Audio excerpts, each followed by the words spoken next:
Hey guys, what is going on? This is CardinalBird5, and today we have another roster update for you guys. We're also going to go over some of the new flashbacks newly released in MLB The Show. It is August 26th, Friday. It took a little bit longer for this update to come out. I'm not sure. I was going to try to release this video this morning, but it took a while to update for some reason. But anyways, let's go ahead and go over the roster update. So, starting on page 1 here. Actually, we're going to go by pitchers first. Actually, position. Starting pitchers. Alright. Jake Peavy +7. I guess he was in the bullpen. I don't know why he's a silver. He's having an awful year. Let's see if there's any. Francisco Lariano. I think he moved back to the rotation. Mike Montgomery went to starting pitcher. So none of these guys really changed. They're more positional changes. Robbie Ray got a +2. So he did make that jump from a bronze to a silver if you're a D-backs fan. Chris Devinsky, I don't even know if I'm saying that right.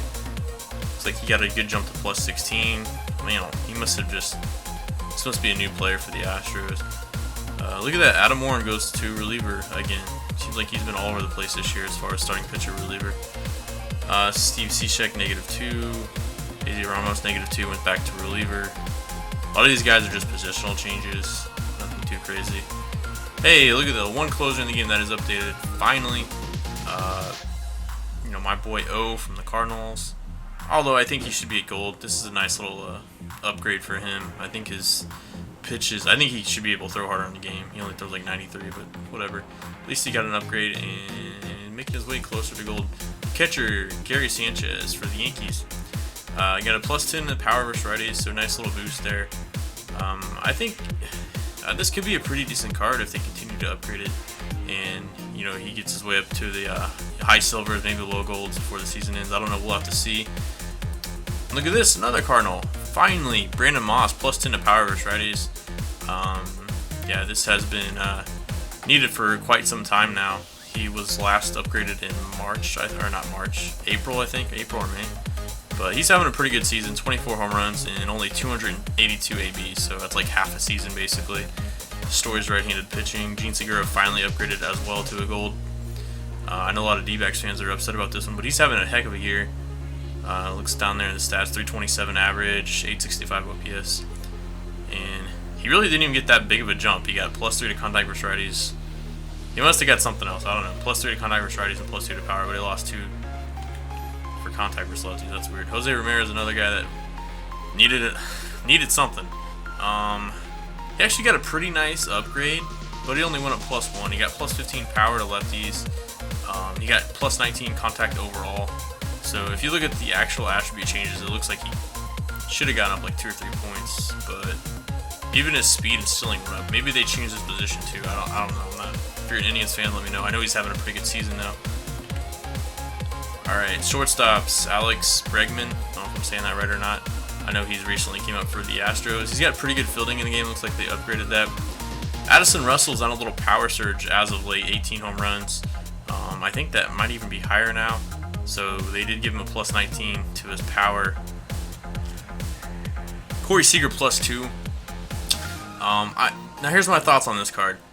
This card is insane. Like, I'm thinking about using this card to platoon of A-Rod. That's how insane this card is, because we're only going to have about a month left of Inside Edge, and when he plays up, this might be like a 99, 95 or so versus righties.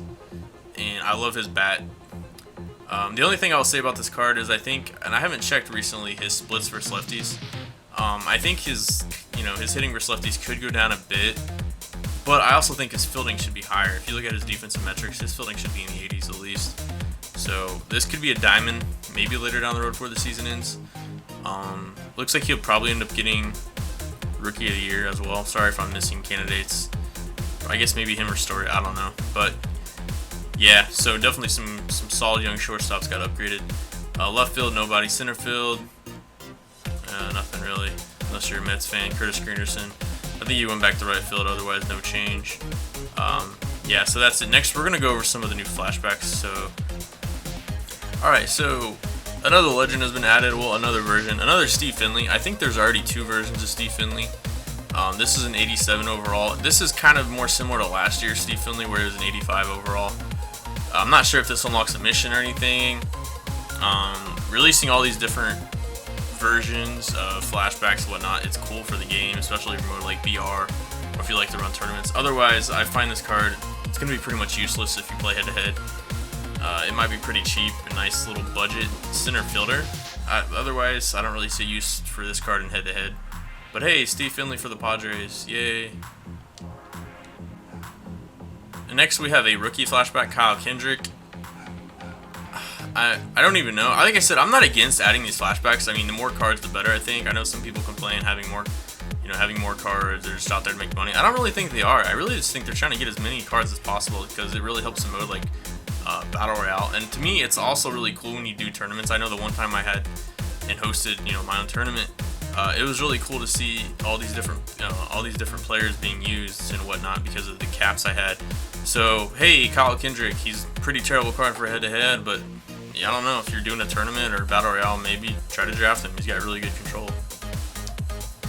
Next we have rookie Edison Volquez.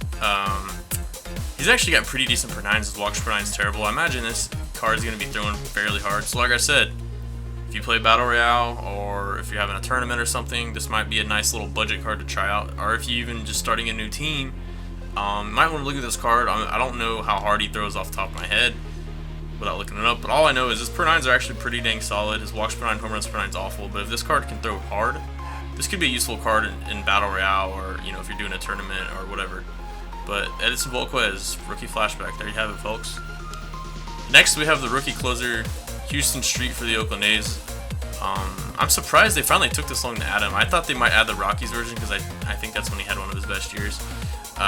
But yeah, he definitely had some solid years, so maybe we'll see some more in the future. I don't really know, but this is a gold 85 overall. I looked at his pitches. He doesn't throw particularly hard. He does come with 5 pitches, so if you like that type of thing, good hits per 9. He should be fairly easy to control, although his walks per 9 is lower. His pitches aren't very hard, so it should be a little bit easier to control. But yeah, this is the rookie Houston Street. Next we have the rookie Jason Kipnis. Now this is an interesting card. I think I remember Jason Kipnis' rookie year, and yeah, he had a little bit more power. Now he's kind of turned into more of a contact hitter, and more of a gap-to-gap hitter, not necessarily hitting home runs for power. But this card is pretty nice if you're looking, Battle Royale or whatnot in that silver round. So if you get a chance to get Jason Kipnis, he just, bats from the left side, has pretty good power, 83 power, so it could be a nice another budget player. And he's an 86 overall gold. So rookie Jason Kipnis. And next we have another closer from the Oakland A's. This is going to be rookie Andrew Bailey. He has excellent per 9s. I looked at his pitches. He doesn't throw particularly hard. His fastball is going to be 94 miles an hour. I thought maybe he threw a little bit harder. Also has a cutter, doesn't have a slider. Again, I don't really see too much of a use for this card in head-to-head. You never know, though. I mean, you try these cards out, you might like them. But yeah, 87 overall, so it could be a decent card, especially in Battle Royale.